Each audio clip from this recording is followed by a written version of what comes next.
श्री कृष्ण गोविंद हरे मुरारी, हे नाथ नारायण वासुदेवा। अथ विंशो अध्याय। पुरु के वंश, राजा दुष्यंत और भरत के चरित्र का वर्णन। श्री सुखदेव जी कहते हैं, परीक्षित, अब मैं राजा पुरु के वंश का वर्णन करूंगा। इसी वंश में तुम्हारा जन्म हुआ है। इसी वंश के वंशधर बहुत से राजर्षि और ब्रह्मर्षि भी हुए।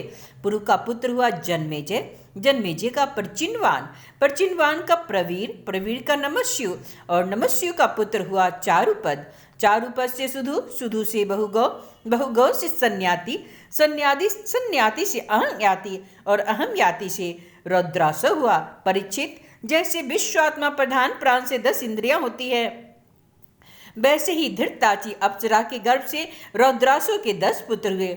रीतेयु, कुचेयु, अस्थंडलिया लेयु, केतेयु, जलेयु, शंततेयु, धर्मेयु, सत्ययु, व्रतेयु और सबसे छोटा बनेयु। परीक्षित, उनमें से श्रुतयु का पुत्र रंतिभार हुआ और रंतिभार के 3 पुत्र हुए, सुमति, ध्रुव और अप्रतिरथ। अप्रतिरथ के पुत्र का नाम था कण्व। कण्व का पुत्र मेघातिथि हुआ। इसी मेघातिथि से प्रशकण्व आदि ब्राह्मण उत्पन्न हुए। सुमति का पुत्र रैभ्य हुआ। इसी रैभ्य का पुत्र दुष्यंत था। एक बार दुष्यंत वन में अपने कुछ सैनिकों के साथ शिकार खेलने के लिए गए हुए थे। उधर ही वे कण्व मुनि के आश्रम पर जा पहुंचे। उस आश्रम पर देवमाया के समान मनोहर एक स्त्री बैठी हुई थी। उसको लक्ष्मी के समान अंग कांति से वह आश्रम जगमगा रहा था। उस सुंदरी को देखते ही दुष्यंत मोहित हो गए और उससे बातचीत करने लगे। उसको देखने में बड़ा ही आनंद मिल रहा था। उनके मन में काम वासना जागृत हो गई। थकावट दूर करने के बाद उन्होंने मधुर वाणी से मुस्कुराते हुए उससे पूछा, कमल दल के समान सुंदर नेत्र वाली हे देवी, तुम कौन हो और किसकी पुत्री हो? मेरे हृदय को अपनी ओर आकर्षित करने वाली सुंदरी, तुम इस निर्जन वन में रहकर क्या कर रही हो? सुंदरी, मैं स्पष्ट समझ रहा हूँ तुम किसी क्षत्रिय की कन्या हो, क्योंकि पुरुवंशियों का चित्त कभी अधर्म की ओर नहीं झुकता। शकुंतला ने कहा, आपका कहना सत्य है। मैं विश्वामित्र जी की पुत्री हूँ। मेनका अप्सरा ने मुझे वन में छोड़ दिया। इस बात के साक्षी हैं कि मेरा पालन पोषण करने वाले महर्षि कण्व, वीर शिरोमणि, मैं आपकी क्या सेवा करूँ? कमल नयन, आप यहाँ बैठिए और हम जो कुछ आपका स्वागत सत्कार करें उसे स्वीकार कीजिए। आश्रम में कुछ निवार है, आपकी इच्छा हो तो भोजन कीजिए और जचेत यहाँ ठहरिए। दुष्यंत ने कहा, सुंदरी, तुम कुशिक वंश में उत्पन्न हुई हो, इसलिए इस प्रकार का आतिथ्य सत्कार तुम्हारे योग्य है, क्योंकि राज्य कन्याएं स्वयं ही अपने योग्य पति का वर्णन कर लिया करती है। शकुंतला की स्वीकृति मिल जाने पर देश, काल और शास्त्र की आज्ञा को जानने वाले राजा दुष्यंत ने गांधर्व विधि से धर्मानुसार उसके साथ विवाह कर लिया। राजर्षि दुष्यंत अमोद थे। रात्रि में वहां रहकर दुष्यंत और शकुंतला दोनों ने विवाह कर लिया। दूसरे दिन सवेरे वे अपनी राजधानी में चले गए। समय आने पर शकुंतला को एक पुत्र उत्पन्न हुआ। महर्षि कण्व ने वन में ही राजकुमार की जात कर्म आदि संस्कार विधि पूर्वक संपन्न किए। वह बालक बचपन में ही इतना बलवान था कि बड़े बड़े सिंहों को बलपूर्वक बांध लेता और उनसे खेला करता था। वह बालक भगवान का अंशतः अवतार था। उसका बल विक्रम अपरिमित था। उसे अपने साथ लेकर रमणीरत शकुंतला अपने पति के पास गई।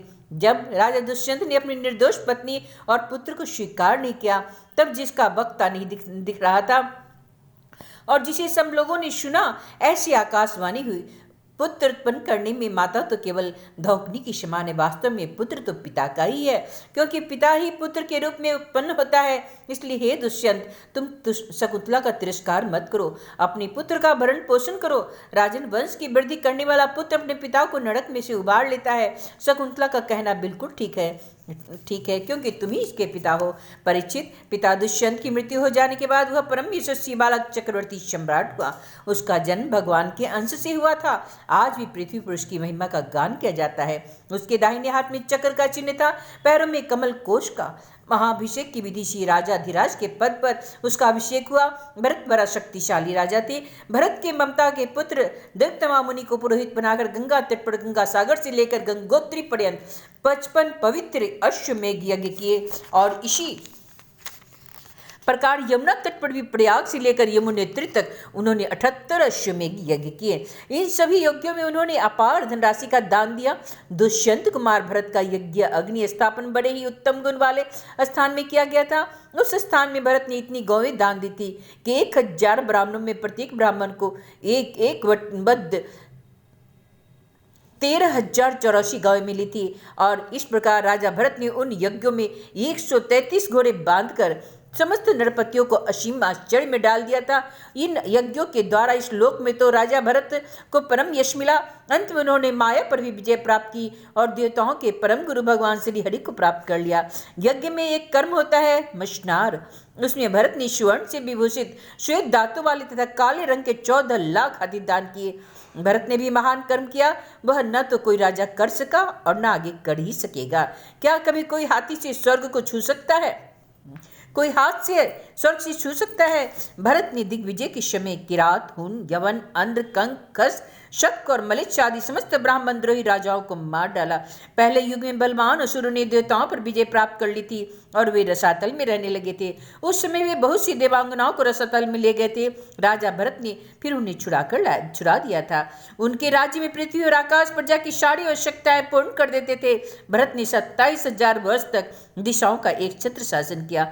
अंत में सार्वभौम सम्राट भरत ने यही निश्चय किया कि लोकपालों को भी चकित कर देने वाला ऐश्वर्य, सार्वभौम संपत्ति, अखंड शासन और यह जीवन भी मिथ्या ही है। यह निश्चय करके वे संसार से उदासीन हो गए। परीक्षित विदर्भ राज की 3 कन्याएं सम्राट भरत की पत्नियां थी। वे उनका बड़ा आदर भी करते थे, परंतु जब भरत ने उनसे कह दिया कि तुम्हारे पुत्र मेरे अनुरूप नहीं है, तब वे डर गई और कहीं सम्राट में त्याग न दे, इसलिए उन्होंने अपने बच्चों को मार डाला। इस प्रकार सम्राट भरत का वंश वित्थत अर्थात विच्छिन्न होने लगा। तब उन्होंने संतान के लिए मरुतस्तोम नाम का यज्ञ किया।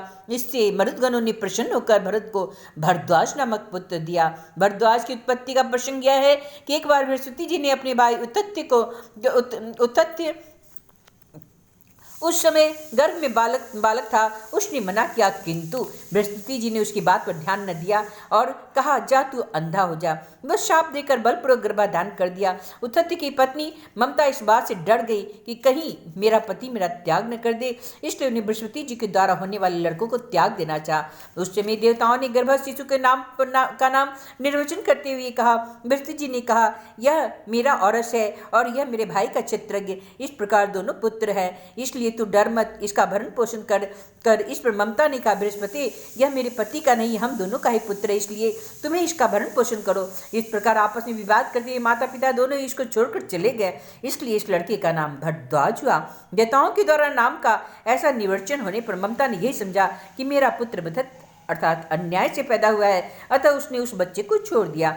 अब मर्दगणों ने उसका पालन पोषण किया और जब राजा भरत का वंश नष्ट होने लगा तब उसे लाकर उनको दे दिया। यही विथत भरत का दत्तक पुत्र हुआ। श्री कृष्ण गोविंद हरि मुरारी, हे नाथ नारायण वासुदेव।